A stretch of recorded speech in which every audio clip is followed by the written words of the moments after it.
네, 여러분 반갑습니다. 청년 시니어 추진위원장 한양섭입니다. 네, 본 강의는 청년 시니어 활동가들을 위해서 만든 강의인데요. 오늘은 청년 시니어뿐만 아니라 이 청년에게 발생된 여러 가지 경제적 문제, 그 중에 이제 금융 문제를 해결하기 위한 방법으로 21대 총선에 정책 제안을 하려고 합니다. 어, 제목은 빚 없이 살 권리를 보장하라. 네. 그렇죠. 우리가 빚 없이 살 수도 있어야 되는데 빚을 지지 않고서는 살기가 어려운 사회가 됐죠. 이 부분을 해결하기 위한 제안입니다. 음, 이 정책은 세상을 바꾸는 금융 네트워크에서 함께 준비했습니다. 세상을 바꾸는 금융 네트워크는 청년 시니어 추진위원회, 빚쟁이 운영, 세상을 바꾸는 금융연구소, 청년 지갑 트레이닝 센터, 서울, 광주, 대구 청년 빚쟁이 네트워크, 대구 청년연대은행 디딤이 함께 해주고 있습니다. 네, 네, 그럼 본격적으로 설명을 해보겠습니다. 어, 이 청년 금융 문제를 해결하기 위해서 왜 이렇게 제안을 하게 됐냐? 아마 그 2강에서 청년 부채의 현실에 대해서 설명을 좀 들으셨을 겁니다. 거기서 좀 더 나온 얘기를 간략하게 설명을 드릴게요. 청년 부채 문제라 하면은 보통 학자금 대출, 학자금 부채를 이제 떠올리죠. 2018년도 말 기준으로 했을 때 학자금 부채는 12조 원 가량 이제 쌓여 있습니다. 누적되어 있는 거죠. 그러니까 막 이만큼 빌렸다가 조금 갚기도 하고 쌓여 있는 부채가 12조 원입니다. 그리고 학자금 부채뿐만 아니라 일반적인 청년들의 가계 부채도 매우 이제 증가가 되고 있습니다. 20대의 경우는 56%가 보유하고 있고 그 평균도 5,480만 원. 굉장히 많죠. 30대 같은 경우는 70%가 다 부채를 보유하고 있고 평균 금액이 대략 1억 정도입니다. 굉장히 부채가 많습니다. 사실 그냥 이렇게 뭐 수치로 봐서 그렇지 일상적으로 빚 없이 우리가 살기가 굉장히 어렵죠. 뭐 좀 전에 얘기 드렸던 대학을 간다든지 혹은 뭐 결혼한다든지 주거를 위해서 다 빚잔치입니다. 이 데이터는 가계금융복지조사에 있는 데이터를 활용했습니다. 그리고 그러면 부채 자체가 있는 게 나쁜 건 사실 아닙니다. 부채가 있어도 돈을 잘 상환할 수 있으면 좋겠죠. 그런데 그 상환 능력이 현재 좀 떨어지고 있습니다. 그게 이제 재무 건전성이라고 하는 건데요. 20대 가구에 관련된 20대 가구는 29.1% 그러니까 어, 부채가 있고 자산이 있고 부채의 그 비중이 29.1%인데요. 요거는 전년 대비했을 때 2.6% 하락했습니다. 그러니까 이제 돈을 갚지 못하는 상황으로 계속 바뀌고 있죠. 그와 함께 이제 뭐 청년들에게 작업 대출이니 뭐 휴대폰 깡이니 대리금이니 뭐 불법 금융이 굉장히 이제 발생되고 있습니다. 그러니까 이렇게 쉽게 불법 금융에 노출이 되고 있죠. 자, 이런 문제를 이런 현황에서 그럼 어떤 문제가 이제 발생되느냐, 그걸 한번 이제 짚어보겠습니다. 이제 문제점으로는 어쨌든 우리 사회가 고비용, 저소득, 저복지에서 금융이 필요하죠. 뭐 금융자본주의라고 하지 않습니까? 금융 없이 살기는 어렵습니다. 그런데 근데 이렇게 쌓여있는 부채를 상환할 수 없는 경제 위기가 장기화되고 있습니다. 특히나 지금 코로나19 때문에 경제 위기, 전 세계적으로 경제 위기 상태에 빠질 가능성이 높죠. 그와 함께 이제 세대 간 격차, 세대 내 격차로 금융 불평등 문제가 고착화되고 있습니다. 세습 자본주의라고 하죠.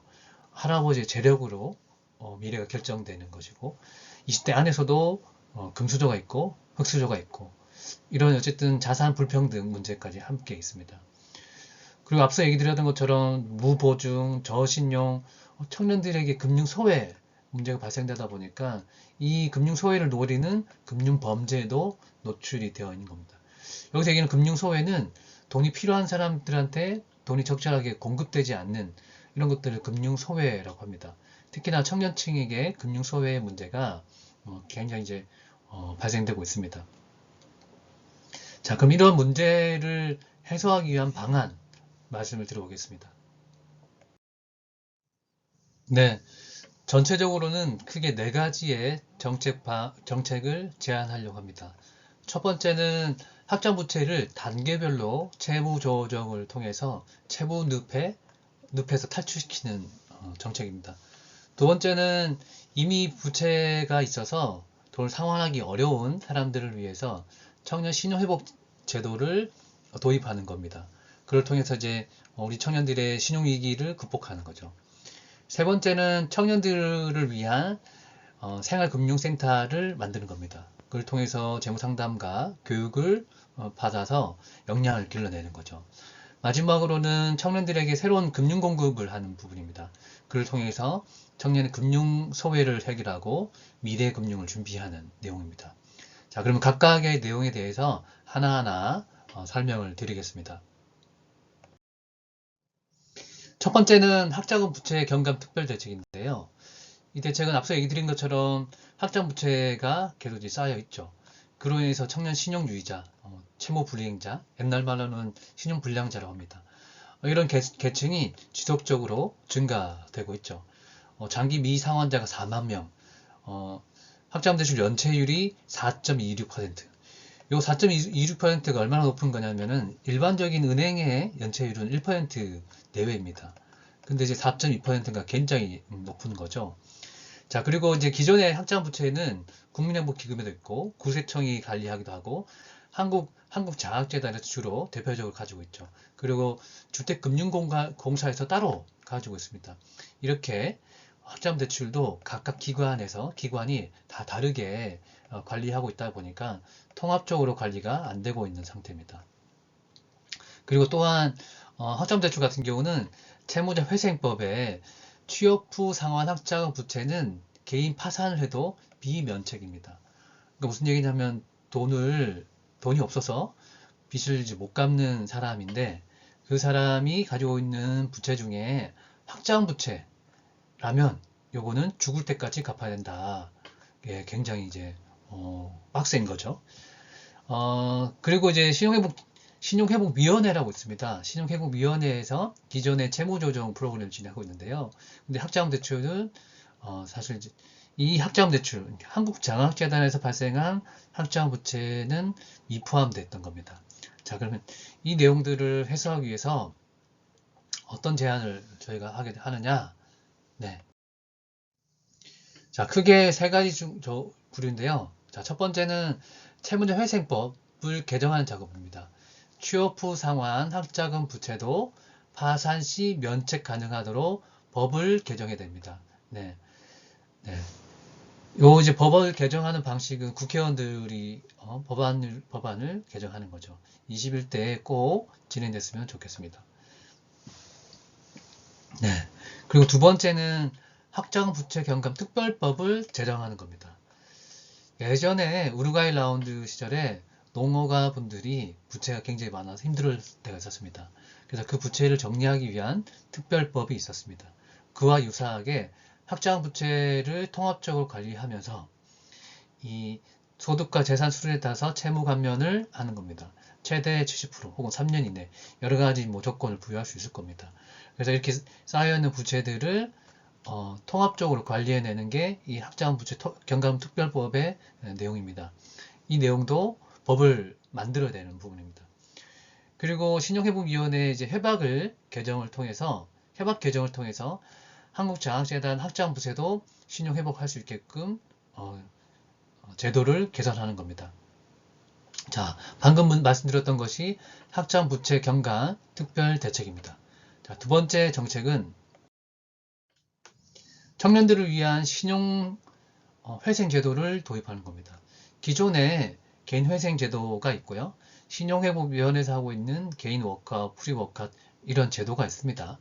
근데 앞서 얘기 드린 것처럼 청년들의 개인 파산이나 신용회복 신청자가 지속적으로 증가되고 있습니다.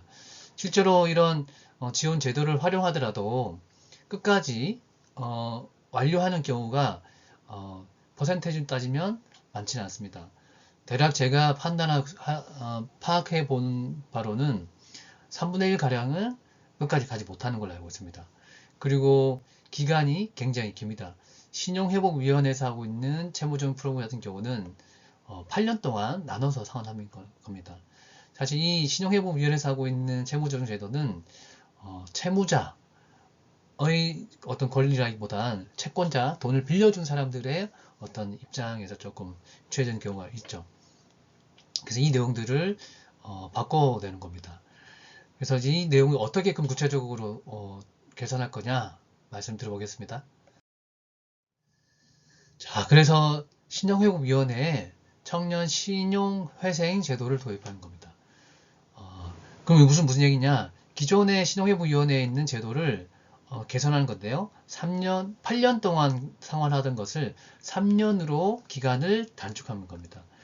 그걸 통해서 채무 면제, 3년이 지났을 때 채무를 면책시켜주는, 그러니까 갚는 의무를 이제 깎아주는 거죠. 그걸 통해서 사회에 빠르게 이제 복귀시키는 겁니다.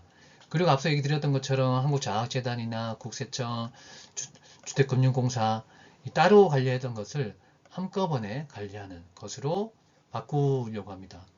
그리고 뭐 경우에 따라서는 만 34세 이하 청년 혹은 재산, 소득에 따라서 차등을 할 수도 있을 것이고요. 그리고 전담 신용상담센터를 신용회복위원회 내에 둘 수도 있지 않을까 생각됩니다.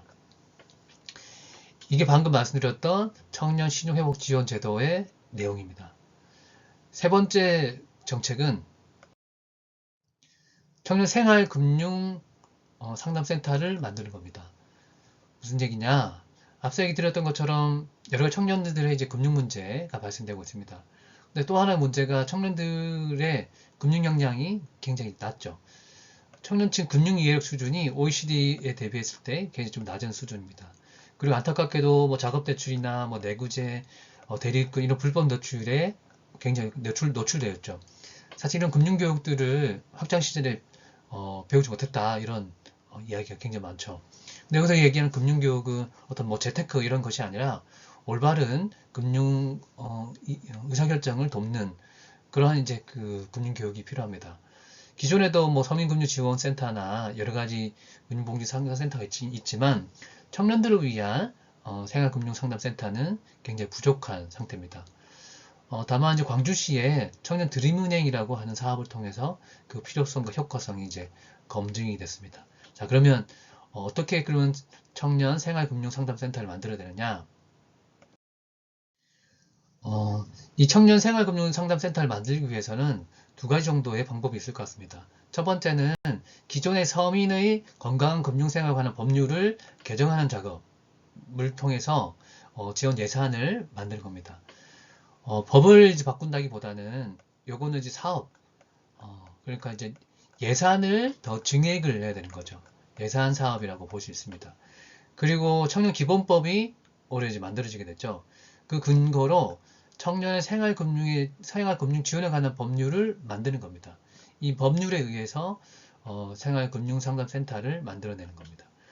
그걸 통해서 청년들의 뭐 채무, 재무상담, 신용회복 이런 여러 가지 이제 그 사업들을 펼쳐낼 수 있죠.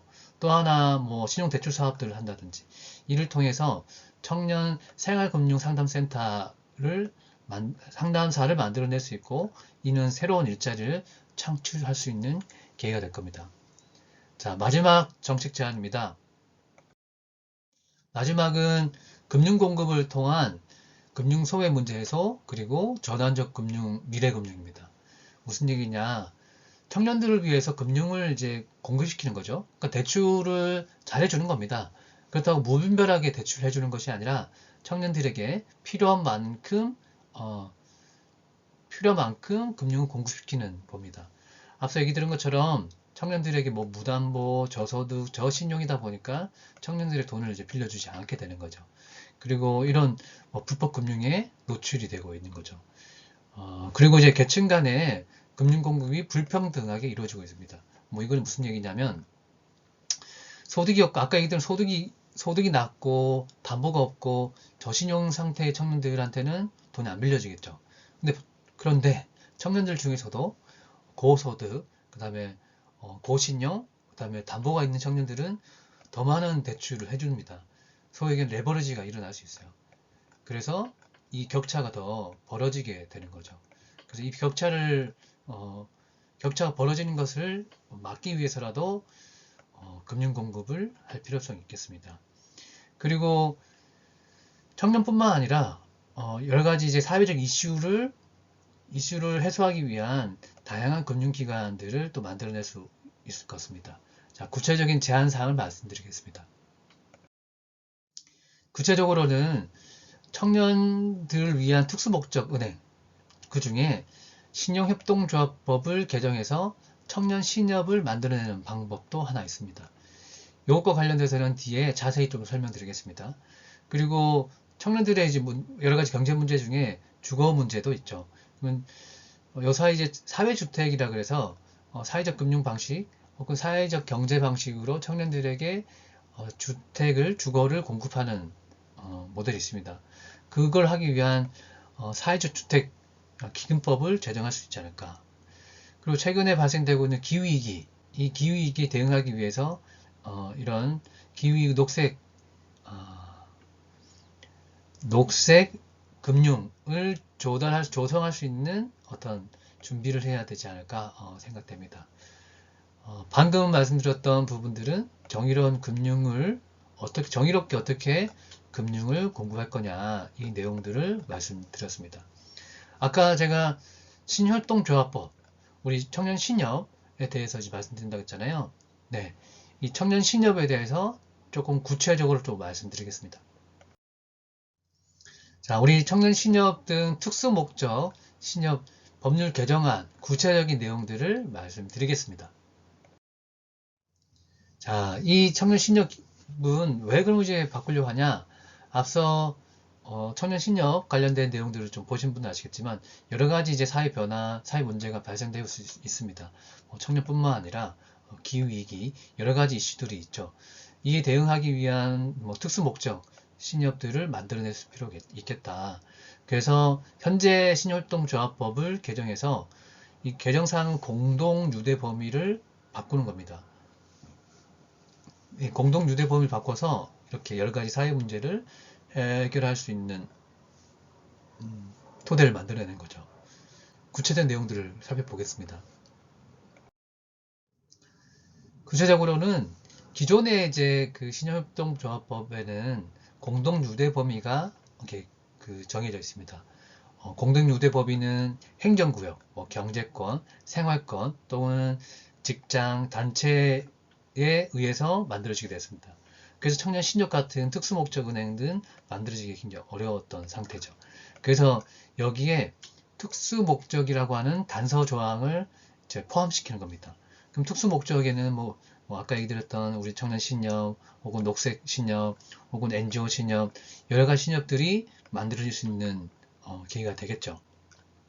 자, 청년 신협 기본법을 청년 신협법을 바꿔내는 방식입니다. 청년 신협 법을 바꾸려면은 그럼 어떻게 됐냐? 법안을 발의한다라고 하죠. 법안을 발의하는 방식 뭐가 있을까? 첫 번째는 국회의원들이 발의하는 방식입니다. 국회의원 10명 이상이 10명 이상의 동의를 얻어서 국회에 이제 제출하고 그런 이제 방법이 있습니다. 그리고 또 다른 방법이 또 있습니다. 무슨 방법이 있느냐? 올 초부터 시행이 됐습니다. 어떤 방식이냐? 두 번째 방식은 국민 동의 청원 방식이 있습니다. 10만 명의 국민이 동의하면 국회에 자동으로 제출되게 됩니다. 이게 뭐냐? 좀 더 구체적으로 말씀을 드리겠습니다. 네, 국민 동의 청원 실제로 이 사이트가 이제 있고요. 이 사이트에 여러 가지 안내가 되어 있습니다. 좀 더 이제 구체적으로 보겠습니다. 그러면 이제 청원을 하려면은 어떻게 해야 되느냐? 청원 등록을 아까 보셨던 홈페이지에서 하게 됩니다. 그리고 첫 번째 이제 100명이 일단 찬성하게 되면은 요건을 검토해서 공개를 이제 하게 되는 거죠. 그런 다음에 한 달 기간 동안에 10만 명의 동의를 얻게 되면은 청원이 접수가 되면은 국회로 이제 넘어가게 되는 겁니다. 10만 명의 동의 필요합니다. 실제로 첫 번째로 넘어온 게 있어요. 최근에 이제 문제가 되고 있는 텔레그램방, N번방. 네. 끔찍한 사건이죠. 그것도 10만 명이 이 청원에 참여해서 네, 진행이 됐습니다. 그래서 법안 심사가 지금 진행 중에 있고요. 그리고 뭐 안타깝지만 문재인 대통령 탄핵, 청원 반대, 문재인 대통령 탄핵. 네, 뭐 재밌는 거네요. 네. 어쨌든 이런 방식으로 정식으로 국회에 법안을 발의할 수 있습니다. 네, 국회 이제 발의가 되면은 법안 소위 소위원회가 있습니다. 법안을 이제 심의하는 그런 이제 곳이죠. 여러 가지 위원회가 있고 그 위원회에서 심의를 한 다음에 채택을 하거나 혹은 폐기하거나 이렇게 될 겁니다. 소관위원회에서 이제 검토한 다음에 그 다음에 법사위라고 있습니다. 법사위. 법사위로 넘어가서 또 최종적으로 통과가 되면 본회의에 상정을 하게 됩니다. 본회의에 상정을 해서 땅땅땅 하게 되면은 실제로 법이 발의가 되는 거죠. 정부 이송한 다음에 구체적인 어떤 뭐 법령이라든지 이런 것들을 좀 더 세부적으로 만들게 됩니다. 자, 청년 신협 같은 경우는 소관이 어디냐? 네, 정무위입니다. 청년 신협은 이제 정무위 소관이거든요. 정무위에서 이 법을 다루게 되는 거죠. 그럼 앞에서 말씀드렸던 것처럼 청년 신협을 만들려면은 신협협동조합법을 바꿔야 되는데 신협협동조합법은 네, 법을 개정하기 위해서 발의하는 방식은 크게 두 가지가 있다. 첫 번째는 네, 어떤 방식? 예, 국회의원을 통해서 국회 10명을 조직해서 발의하는 방식이 하나 있고 두 번째는 우리 시민들 1000명을 10만 명의 동의를 얻어서 발의하는 방식이 있습니다. 네, 여러분. 법을 발의하는 방식 두 가지 알아봤습니다. 자, 우리 청년 신협을 만들기 위해서 어떤 방법을 취할까요? 예, 저는 이 10만 명의 우리 시민을 설득하는 작업을 했으면 좋겠습니다. 여러분들 함께 해볼까요? 네. 오늘 21대 총선 정책 제안과 청년 신협의 청년 신협을 만들기 위한 구체적인 법안 발의 내용까지 살펴봤습니다. 이렇게 긴 시간 또 설명을 들어주셔서 감사합니다.